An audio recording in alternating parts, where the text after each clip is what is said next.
Alright, here we are in the Indy Pro Mazda at Hockenheim for another hot lap. Setup is on the forum and hopefully this helps you out to learn the track. So anyway, for coming up towards turn 1, you want to dab the brakes just before the 50-metre mark and literally sling the car in there, switching down into 4th gear to get the turn in and run as far wide on the curb as you can without getting a 1x. Coming up to turn 2, you want to brake at the start of the curb, about 100-metre mark, shifting down into 3rd, then a late gear shift into 2nd to get the nose in before you come onto the back straight, and literally all you want to do is just accelerate up towards the hairpin.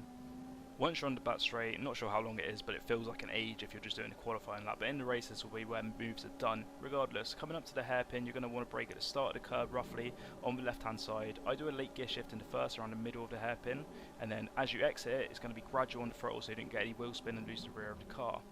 Do be careful about the car getting loose under braking, as I slightly did there due to it being a hard braking zone, but most of the time it's fine, but obviously you've got to be hard on the brakes to get the car slowed down for the corner in time.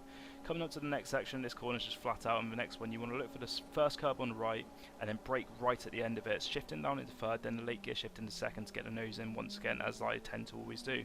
For this next corner, not sure what it is, you want to feather the throttle going through to it, and as soon as you feel the rear grip up, just flat out into it. The next section is really fun, it's the stadium section. Coming up to the first corner to it, you want to switch from 5th down to 3rd and probably not run out as wide as I do here, but because I don't actually ride the curb too much, I don't bulk down or lose any time. Into this carousel, you can go quite wide here, it's my preferred line, and then you can fully accelerate out of it and basically just get a good run for the end of the lap. Switching up to 4th here, you can stick it in 3rd, depends what you're more comfortable with. And the final 2 corners, keep it in 3rd, and you really want to feather the throttle, try to get the nose in. I guess some people probably use the brake to try and get the nose in round the middle if they can afford it, but for now, in the limited laps I've done, that's just what I've done for now.